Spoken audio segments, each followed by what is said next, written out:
morning.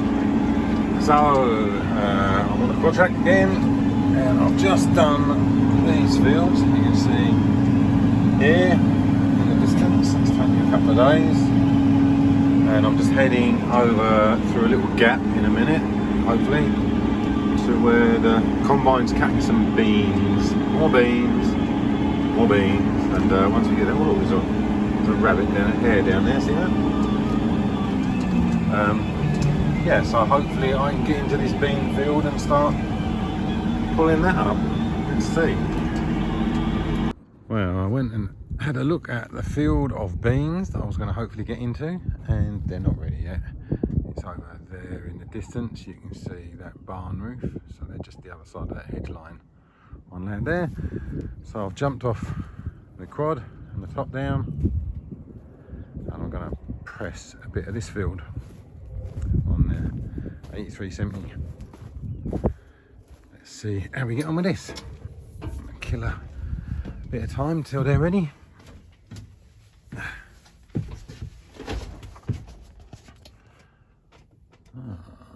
have to kind of recondition my brain when I get from one to the other.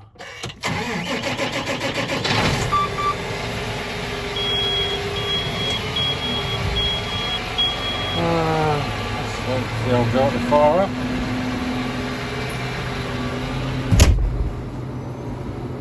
I do like the cab on this. There's a lot of glass. Although the quad's really comfy, it just feels much more roomy.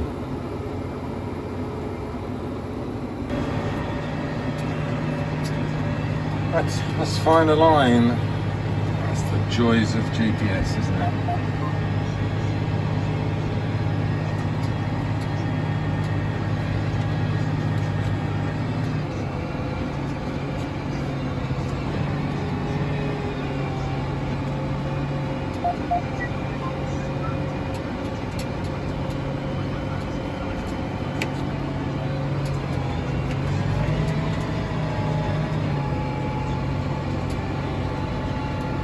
Nearly there. A couple more to go. A lovely day. It's quite warm out and very dusty. This is quite a nice field to work in, really. Right. Get our painting going. Let's see where we've been. And we have this auto button here, if you're not aware, and when that white line highlights like that, we hit our auto button and hey presto, we go onto a line, get our times working a bit, and away we go for a few hours of pressing.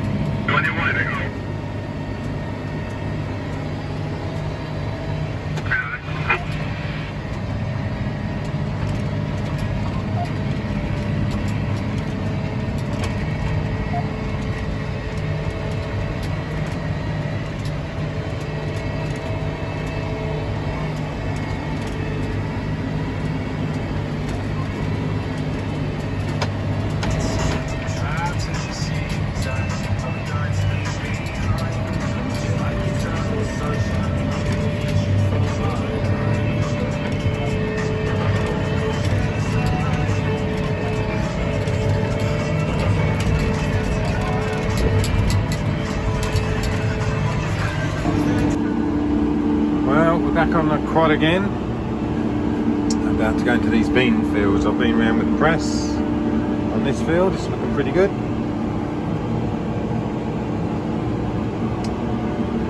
Just going to squeeze through this little gap here if we can, and head into the beans, or what was the beans. They've just been cut, and the combine's just gone off to do the last very small field, and that'll be it. Harvest done. Just crack on with this cultivation. Got plenty of that to do. I've left it opened up, so I'm hoping I can get through this gap. Let's give it a go, shall we? We'll squeeze through here. Might take a bit of the foliage with us. Oh dear. Are we going to get that through? Come on, girl. Go through.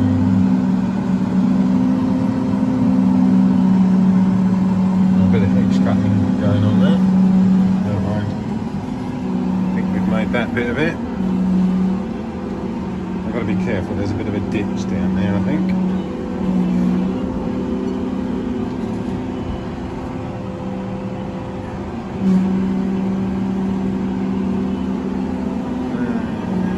And here we go through. Yeah. We're through. There's Nick on the combine in the distance. I don't know where he's off to. So we'll make a start on this thing. Before I start on my up and downs, I'm just going around the tram lines just to loosen them up a bit. So when I cut across at an angle, I'm not pulling so hard through the tram lines. It doesn't pull down on it quite as much. It makes it a bit easier for the top down to go through. So I'll just do one loop round on the tram line. Just really not dug in deep. It's just, you can't really see it, the dust. I'm not really dug in that deep, just fluffing up the top. And just loosen it up a little bit, and I'll start the up and downs in a moment.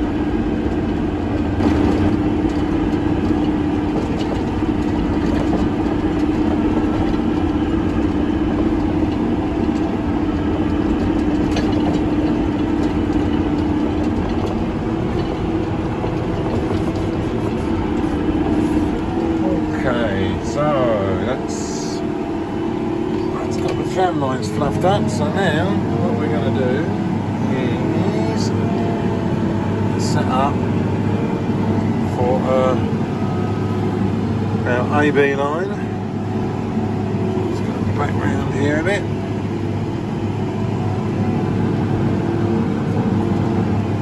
So we're just going to go at a nice angle.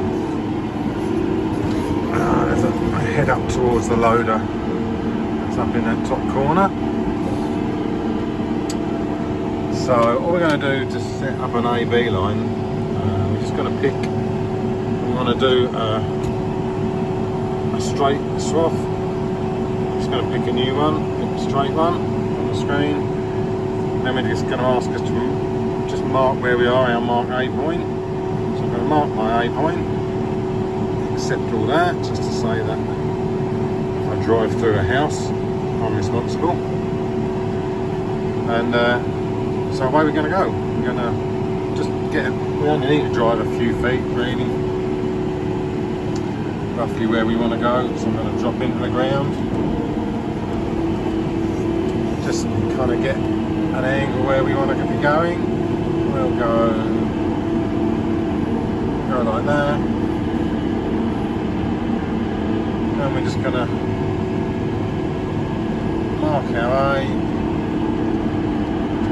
do a few more feet, mark our B, say do I want to accept it? Yes. And it plots here, there you go, hit auto, and we're on our line. Okay. Notch up a few gears.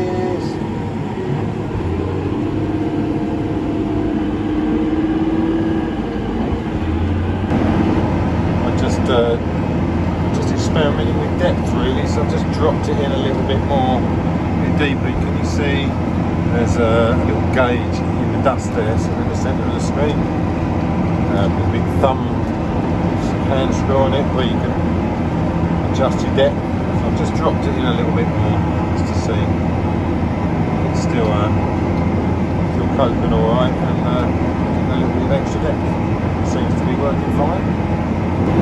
While we're trundling up and down, we can have a look at the command arm, which is a really great tool on the quad. You can pretty much do everything with one hand, apart from steering obviously with the other hand. So on the command arm, this is the throttle, so forward and back is your throttle. You've got gear select, up, down, forward and reverse, shuttle buttons, hitch, raise and lower, and on here the spool defaults to spool number 1 on a 6-spool command arm. The only thing it doesn't have, unfortunately, is the button to put it into auto steer.